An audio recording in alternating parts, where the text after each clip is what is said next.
안녕하세요. 시작합니다. 최근 일본에서는 일본이 개도국화돼 간다는 소리가 끊임없이 나오고 있습니다. 최근 일본의 해외 관광객이 쇄도하는 것도 개도국화돼 가는 현상이라는 목소리도 있습니다. 현재 일본은 태국과 같은 동남아 관광국가 같은 모습으로 탈바꿈하고 있습니다. 최근 GDP에 대한 기사가 나왔습니다. IMF는 한국 1인당 GDP가 지난해에 이어 올해도 일본, 대만을 웃돌 것이라는 전망을 내놨습니다. 그리고 이 격차는 점차 더 크게 벌어지고 있는 양상을 보이고 있습니다. 이러한 현상은 한국의 경제는 발전해 가고 있고 일본의 경제는 쪼그라들고 있는 것으로 볼 수 있을 것입니다. 이렇게 경제 추락에서 벗어나지 못하는 일본에서는 관광과 관련된 여러 가지 이슈가 나오고 있습니다. 미국 여행 잡지에서 독자들을 상대로 한 설문조사에서 일본이 2년 연속 세계에서 가장 매력적인 나라로 선정됐습니다. 그렇다면 왜 최근 들어 일본이 전 세계적인 인기 관광지가 됐을까요? 일본이 싼 여행지에 도쿄가 세계 4위, SNS에서 화제가 된 이미지란 영국 우체국 선정 2024년 가장 가성비 좋은 여행지에 도쿄가 4위로 꼽혔습니다. 해당 순위표는 세계 여행지 40곳 중 영국인 관광객이 구매할 가능성이 높은 8개 품목 가격을 더해 파운드화 환율로 계산한 값을 토대로 작성됐습니다. 8개 품목에는 2인 기준 3코스 저녁 식사, 와인 한 병 포함, 커피 한 잔, 현지 맥주 한 병, 콜라 한 캔, 와인 한 잔, 생수 한 병, 선크림, 방충제 등이 포함됐습니다. 순위를 살펴보겠습니다. 1위가 베트남 호이안, 2위 남아공 케이프타운, 3위 케냐 몬바사, 그리고 4위를 일본 도쿄가 차지했습니다.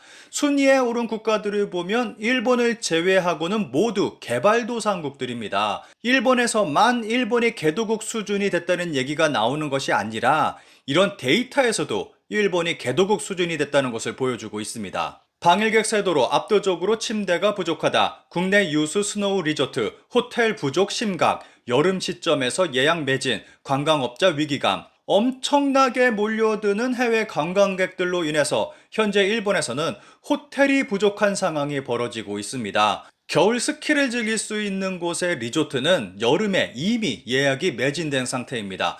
기사에서는 이로 인해서 일본에서는 새로운 호텔들이 들어서고 있다고 설명을 하는데 더 자세하게 설명하는 기사를 살펴보겠습니다. 일본의 개발도상국화가 멈추지 않는다. 세계에서 아프리카만큼 싼 나라 취급받는 관광대국의 말로. 제목이 정말 흥미롭습니다. 현재 일본은 관광대국이라 부를 수 있는 수준으로 변모했습니다. 그리고 이런 일본에서는 많은 변화가 일어나고 있습니다. 기사에서 지적하는 문제점들을 살펴보겠습니다. 일본의 관광 수입이 급속히 회복되고 있다. 저널리스트로 전 일본 경제신문 편집위원인 오하시 마키토 씨는 도쿄는 여행 비용이 싼 도시 랭킹에서 4위에 들어가 있어 개발도상국 수준으로 저렴해졌다. 관광 수입은 코로나 전 수준으로 회복하고 있지만 전문가는 방일 외국인으로부터의 수입은 이미 한계에 와 있다라고 경종을 울리고 있다라고 한다. 일본에 들어오는 외국인 관광객이 사상 최고를 찍고는 있지만 그에 따른 관광 수익은 더 이상 오르지 못할 것이라는 전망이 나오고 있습니다.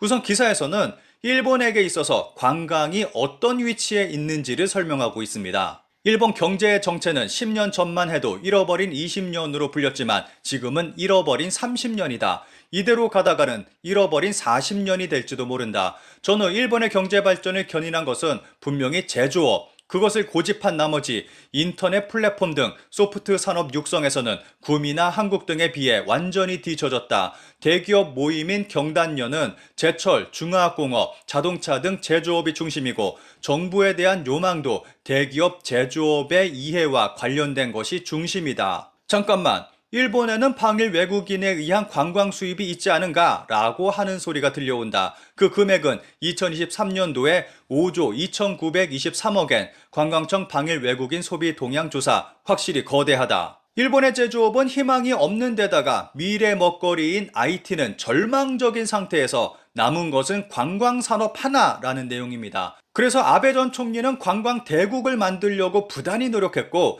대성공을 거둔 것으로 보입니다. 그런데 관광 수익도 한계에 다다르면서 새로운 형태의 변화가 일어나고 있습니다. 현재 교토를 중심으로 일본 전국에는 고급 호텔들이 늘어나고 있습니다. 기사에서는 이런 상황이 마치 동남아와 같다고 분석하고 있습니다. 지금 일본은 전형적인 개발도상국, 얼핏 보면 경사스러운 얘기지만 이 광경에는 일종의 데자뷰를 느끼게 된다. 30여 년 전 필자가 기자로 주재했던 동남아시아의 상황과 꼭 닮은 것이다. 당시 싱가포르와 태국, 말레이시아 등에서는 돈 많은 일본인과 서양인을 겨냥한 고급 호텔과 레스토랑이 속속 문을 열면서 번창하고 있었다. 선진국의 금전 감각으로는 싸게 느껴졌지만 현지인들이 보면 눈이 나올 만한 가격이었다. 그런 초고급 호텔이나 레스토랑에는 현지인은 출입할 수 없고 종업원으로서 일할 뿐, 이용하는 곳은 중급 이하의 호텔이나 합리적인 식당이었다. 지금 일본에서도 일부 부유층을 제외하면 하룻밤에 10만엔, 20만엔이나 하는 도쿄, 교토 등 럭셔리 호텔이나 고급 여관에 자주 머물지는 못할 것이다. 하물며 1박에 100만엔, 200만엔이면 하늘의 별 따기. 이들 숙박시설은 오로지 돈 많은 외국인이나 일본인이라도 초부유층을 위한 것이다. 초부유층은 물론 부유층도 아닌 일반 일본인은 이른바 시중을 드는 쪽 종업원이 될 수밖에 없다. 이것은 전형적인 개발도상국의 모습이다. 관광 인프라의 고급화는 그만큼 저렴한 일본을 보여주는 상징이고, 이제 일본은 동남아 국가와 똑같은 모습으로 변해가고 있다고 설명합니다. 최근 일본에서는 외국인에 대한 이중 가격제를 실시해야 한다는 목소리가 높고 실제로 실시하는 것도 늘어가고 있습니다. 히메지 시장은 외국인에게 히메지성 입장료를 4배로 받아야 한다는 발언을 해 논란이 되기도 했습니다. 완벽하게 동남아와 같은 모습입니다. 관광대국이 된 일본, 현재 벌어지고 있는 상황을 살펴보면 완벽하게 동남아처럼 변해가고 있다는 것입니다. 이런 상황을 일본 네티즌들은 어떻게 바라보고 있는지 댓글을 통해 살펴보겠습니다. 댓글 내용이 굉장히 의미심장합니다. 지난달 태국 방콕에 10일 정도 머물렀는데 정말 물가가 전부 일본과 다를 바 없거나 일본보다 조금 비싸서 경악했습니다. 일본에서 맥도날드 700엔 정도 세트가 1000엔이 넘으니까요. 동남아시아는 더 이상 싸지 않다고 통감하게 됐네요. 귀국 항공편은 태국인이 70% 정도, 일본인이 30% 정도였습니다. 방콕의 평균 월 수입이 20만엔인데 조금만 열심히 하면 중류층 사람도 여유롭게 일본 여행을 할 수 있습니다. 이제 이런 시대가 됐습니다. 동남아시아를 언제까지나 내려다보고 있는 사람이 있는데 보통 일본인보다 돈이 더 많은 사람도 많이 있으니까요. 공무원인데요. 안정적으로 외화를 얻는 수단으로서는 뛰어나지만 진정한 의미에서의 국력의 향상, 장래의 일본 발전으로 이어질지는 의심을 가지고 있습니다. 관광이란 학문도 필요 없고 일로서의 깊이가 없습니다. 그저 화사한 분위기에서 웃고만 있으면 되는 정도로 실태는 육체 노동으로 장시간 노동하는 것으로밖에 그 나름의 급료를 얻을 수 없습니다. 최근 강도, 절도, 사기 사건이 많은 것을 감안하면 지금 일본은 확실히 개발도상국이네요. 이제 치안이 좋고 안전한 나라라는 말은 먼 옛날 이야기.